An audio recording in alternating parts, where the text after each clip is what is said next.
Oke, mari kita sambung lagi kelanjutan dari novel Gunung Hua. Berpindah ke sisi lainnya, tepatnya di Sekte Wudang. Nampak pimpinan Sekte Hodojin baru saja membersihkan pedangnya dan seseorang pun memanggilnya dari luar ruangan. Pimpinan Sekte, apakah Anda di dalam? Aku Penatua Hosanja. Tentu saja Hodojin langsung mempersilakannya masuk.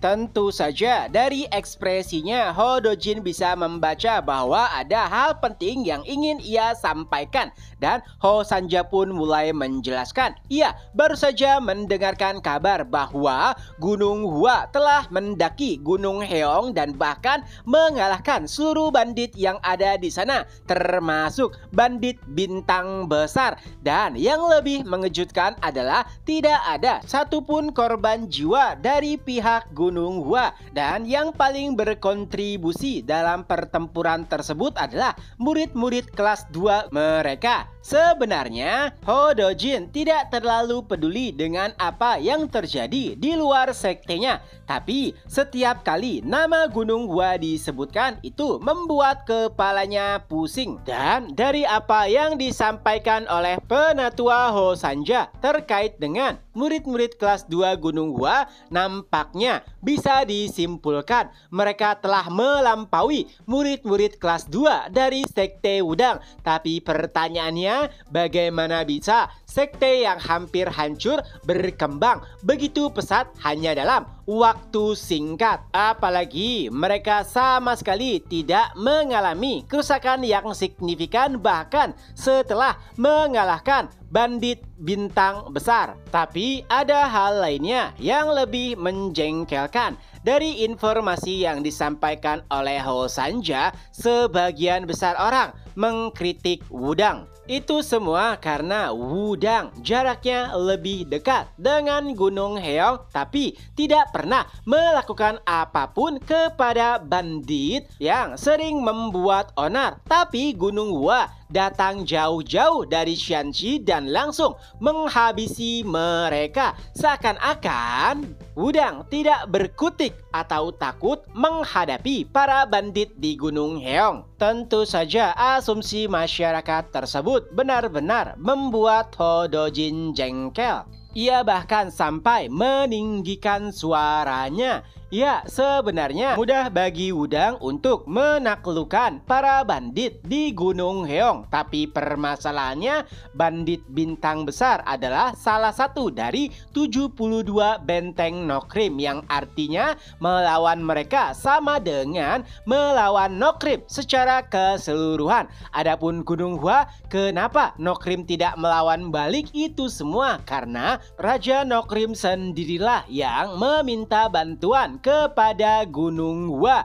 Jadi secara garis besar bandit Nokrim lainnya tidak akan ikut campur. Dan sebenarnya bisa saja Wudang bergabung dengan sekte lainnya untuk menumpas Nokrim secara keseluruhan. Tapi kemungkinan besar sekte lainnya hanya akan menonton sampai Wudang kehabisan tenaga. Tentu saja ini adalah situasi yang sangat rumit. Tapi permasalahannya orang awam tidak mau peduli terkait hal tersebut. Yang mereka ketahui saat ini hanyalah sekte Gunung Hua telah menghancurkan bandit di Gunung Heong, sesuatu yang bahkan tidak bisa dilakukan oleh Wudang. Pada titik ini nama Gunung Hua akan semakin melambung, tapi sekte Wudang akan semakin merosot. Tapi pertanyaannya, bagaimana bisa informasi menyebar begitu cepat? Seakan-akan ada orang yang telah merencanakannya. Oleh sebab itulah pimpinan sekte berkata kepada Hosanja untuk mempersiapkan murid. Tentu saja Hosanja bertanya-tanya untuk apa mempersiapkan murid.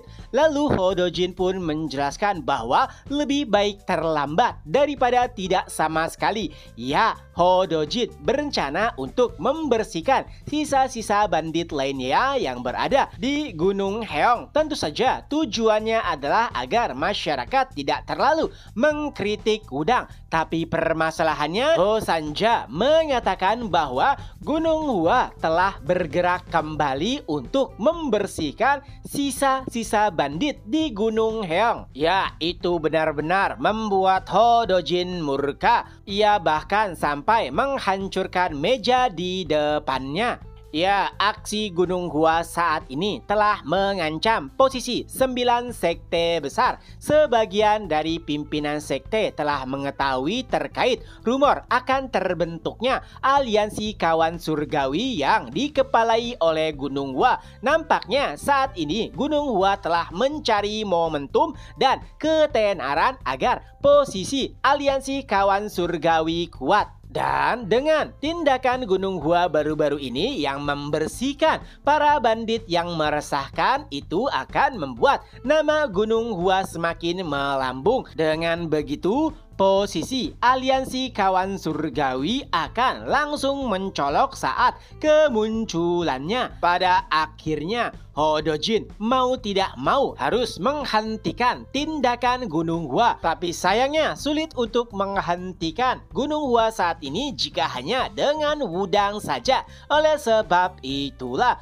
Ho Dojin berencana untuk pergi ke Shaolin dan berbicara dengan kepala biara. Tapi setelah tiba di sana, Ho Dojin nampak sangat terkejut karena kepala biara berkata bahwa Gunung Hua tidak bisa dihentikan. Ya, dari sudut pandang Ho Dojin, pergerakan Gunung Hua saat ini sangatlah berbahaya. Dan saat aliansi kawan surgawi diumumkan, itu akan memecah belah kekuatan besar di Kongho. Apalagi pergerakan sekte iblis di Laut Utara juga harus diwaspadai. Nah, intinya di sini Ho Dojin tidak mau ada kekuatan besar lainnya yang menandingi kekuatan 9 sekte besar. Tentunya kepala biara sangat memahami kekhawatiran Ho Dojin. Tapi saat ini Ho Dojin terlihat sangat tidak tenang. Oleh sebab itu kepala biara menyodorkan teh kepadanya, lalu kembali menjelaskan, "Aku paham keluh kesahmu pimpinan sekte, tapi bagaimana caranya aku menghentikan sekte yang bukan bagian dari 9 sekte besar? Dan apakah kau yakin kemunculan aliansi kawan surgawi akan membahayakan Kongho?" Tapi sayangnya Ho Dojin sama sekali tidak merespon perkataan kepala biara dengan tenang. Ia pun berkata, "Jadi Shaolin tidak bisa melakukannya atau Shaolin tidak mau melakukannya? Jika demikian, terima kasih atas tehnya. Aku akan melakukannya sendiri." Ho Dojin pun langsung bangkit dan meninggalkan kepala biara. Adapun kepala biara, ia berkata, "Pimpinan sekte, hati-hati di jalan." Setelah Ho Dojin pergi, seorang biksu pun menghampiri kepala biara. "Kepala biara, maafkan aku tidak bermaksud untuk menguping, tapi perbincangan kalian terdengar begitu keras dan aku merasa apa yang disampaikan oleh pimpinan sekte tidak sepenuhnya salah." Lalu kepala biara pun menanggapinya, "Oh, menurutmu begitu? Jadi dari sudut pandangmu, apakah kemunculan aliansi kawan surgawi nantinya akan membahayakan Kongho atau malah membahayakan posisi 9 sekte besar?" Tentu saja baik itu dirinya dan naga ilahi Gunung Hua sama-sama memiliki tujuannya sendiri dan kedua belah pihak akan mempertahankan apa yang mereka yakini. Tapi dari apa yang kepala biara lihat, situasi Gunung Hua saat ini terlalu mulus.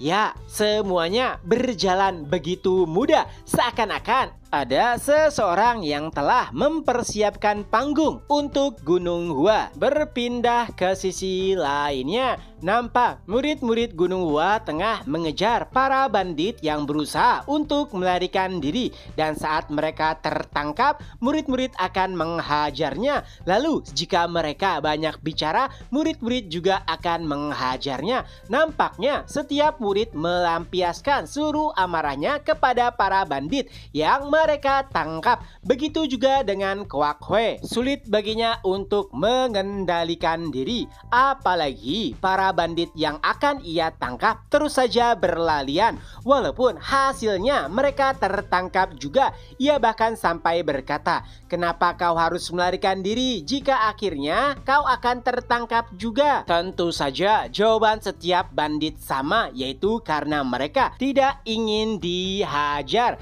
Saat melawan murid-murid Gunung Gua, mereka pun memiliki gambaran yang sama bahwa para pendekar Taoisme dari sekte keadilan yang mereka lawan sangatlah berbeda dengan sekte-sekte adil yang pernah dilawan oleh para bandit. Mereka begitu kejam, tak kenal ampun, dan juga tidak mencerminkan tingkah laku dari kebanyakan murid-murid sekte adil. Nah, tentunya ada alasan juga kenapa murid-murid terlihat begitu bersemangat dan juga antusias. Itu semua karena Chungmyun mengancam mereka. Jika ada salah satu bandit yang berhasil melarikan diri, maka Chungmyun akan menghajarnya. Dan salah satu sifat yang paling dibenci oleh murid-murid terkait Chungmyun adalah Chungmyun selalu saja menepati janjinya. Jadi setiap kali ada bandit yang melarikan diri, para murid langsung melampiaskan amarahnya. Karena jika mereka berhasil lolos, maka merekalah yang akan dihajar oleh Chungmyun. Setelah menangkap sebagian besar bandit, murid-murid pun menyerahkan mereka kepada Baekchun. Dan tentu saja Baekchun langsung menasehati para murid karena setiap kali mereka membawa bandit, wajah mereka babak belur. Para murid hanya beralasan itu semua karena mereka mencoba untuk melarikan diri. Baekchun hanya menggeleng-geleng kepala karena pada intinya mereka masihlah sekte yang menganut ajaran Taoisme. Dan saat beberapa murid akan kembali untuk menangkap bandit, Baekchun pun berkata, "Tidak perlu, kalian bongkar saja benteng bandit yang ada di belakang kalian." Tentu saja itu adalah hal yang mengejutkan karena benteng bandit yang ada di belakang mereka hampir sama seperti istana. Tapi pertanyaannya, kenapa mereka harus repot-repot membongkar benteng tersebut? Baekchun pun menjelaskan, jika benteng tersebut masih berdiri, maka pada akhirnya akan ada bandit lain yang menempatinya. Jadi lebih baik menghancurkannya agar para bandit tidak bisa berkumpul lagi. Dan seseorang menanggapinya, "Ini pasti perintah Chungmyun bukan?" Baekchun menanggapinya, "Bingo!" Tentu saja mereka sudah bisa menduga jika ada perintah aneh pasti itu usulan dari Chungmyun. Tapi masalahnya mereka sama sekali tidak melihat Chungmyun. Oleh sebab itulah seseorang bertanya kepada Baekchun, "Di manakah Chungmyun?" Lalu Baekchun pun menunjuk ke suatu tempat dan di sanalah Chungmyun. Ia nampaknya tengah memerintahkan para bandit untuk mengeluarkan seluruh kekayaan yang mereka simpan. Karena dari apa yang Chungmyun dengar, Gohong menyimpan banyak harta, yang artinya saat ini Chungmyun tengah menjarah seluruh harta Gohong. Dan yang lebih mengejutkan adalah penatua Hunyong berada tepat di samping Chungmyun, berlagak seperti mandor dan juga memerintahkan para bandit untuk mengeluarkan seluruh harta yang mereka miliki.